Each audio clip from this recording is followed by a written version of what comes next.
the anatomy of two decisions. As I've shared for the next few weeks and for maybe the next few months, I feel compelled again as a kingdom assignment to help us develop better decision-making skills. I would love to tell you that this is a biblical construct only. But as I shared last week, all of us, whether we like it or not, are a matter of our decisions. That when one examines our life, even to this morning, it can be judged, it can be gauged by our decisions. To prove that, first off, you decided to come. You had to decide to come here. But when someone saw you, they saw decisions you made. They saw how you decided to wear your hair, what clothes you wanted to wear. If they didn't pick your decision from there, they can say you made a decision of where you would sit in church. They can gauge your life by your decisions. And one of the things that has become very prevalent and prominent in the body of Christ is that in this season, in this hour, people are watching the church's decisions. America stood stunned over this last week when it took hours and days and hours and days for us to decide who would be the Speaker of the House. And they were saying, listen, this is what happens when you make bad decisions. It played out personally. Now the Queen and the family is hot with Harry because Harry made a decision. Him and his wife, they said, we're going to tell what happened to us, and they said that was a bad decision. He then went so far to say, listen, I'm going to talk about some things that I've done in my life, and they are embarrassed. Can I tell you something? Look at you and say, your decisions might embarrass you. And that is why you need to deliberate. That is why you must become disciplined. Because whether you like it or not, after you have decided, you don't choose the consequences of your decision. I told you last week, first off, everybody's got to choose. Look at you and say, you got to choose.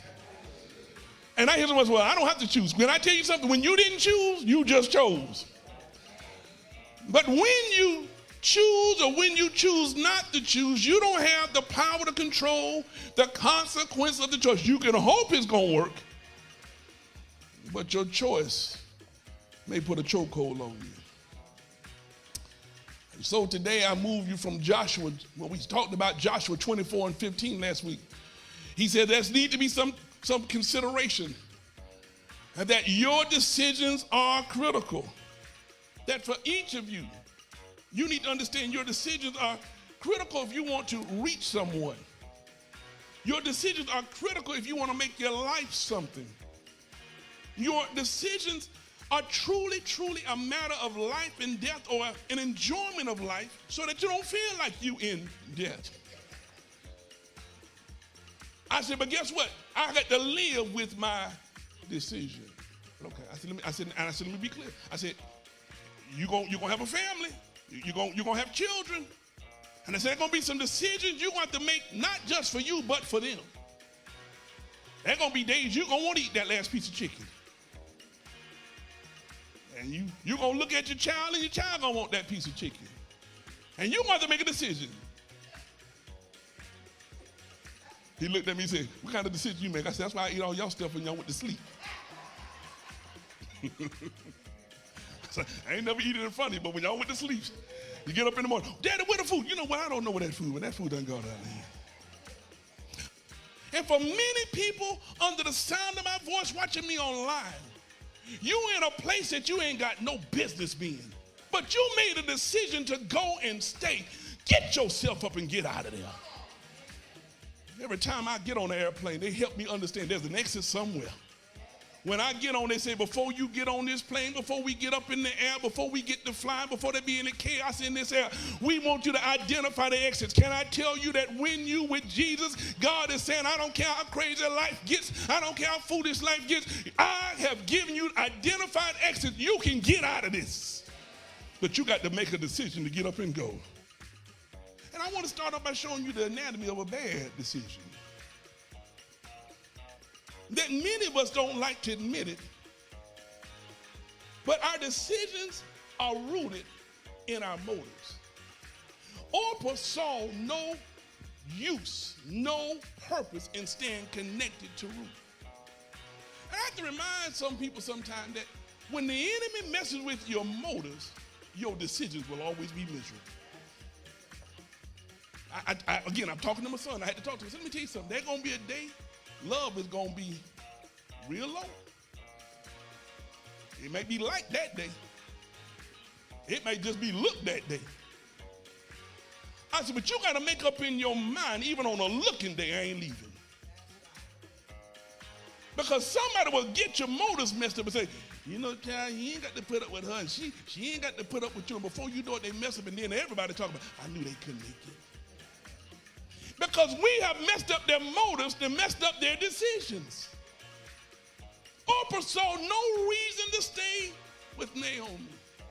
Her motives was messed up, but not only was her motives messed up, she didn't like the methods. On a purely picturesque way,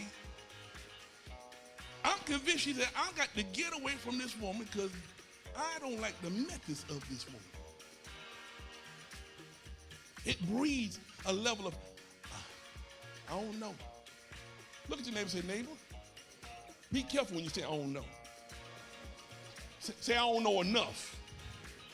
Move to the next. I don't know enough. Let me get a little more information. But don't sit around and say, I don't know, because we use I don't know like, why you left? I don't know. I'm about to take it like a champ.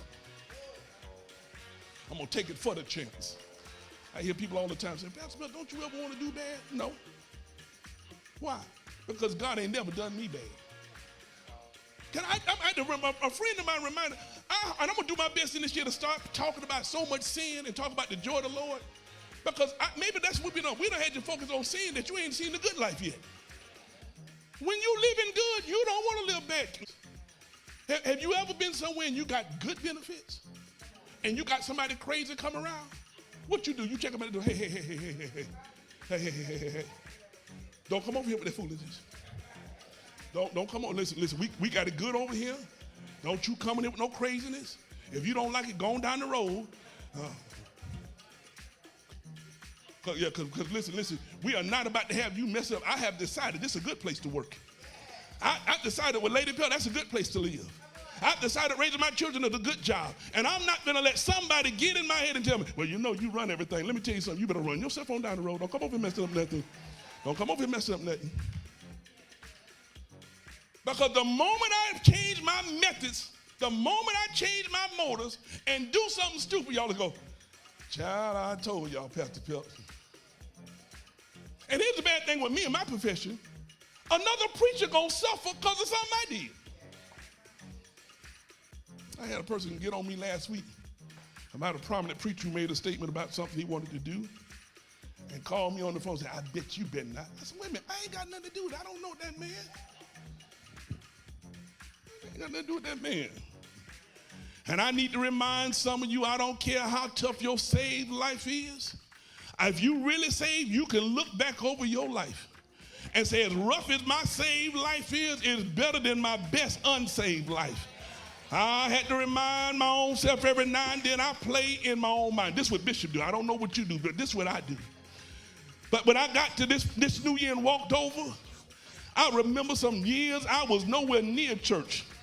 Or I played at church and went somewhere that wasn't a church. Laid with people who didn't have church on their mind. Could have had me in a situation where I had children all over the state of Florida. And it could have ruined my chances with my wife. I don't know how you thank the Lord, but I thank the Lord that somewhere between me laying down and her getting up, God did not let my decision bring something that would destroy my life. I went back a few weeks ago and began to play in my life. Some of my college days when I was up and down the highway, acting a fool at the University of Pittsburgh, acting a fool at Valdosta State, acting a fool at Ohio State.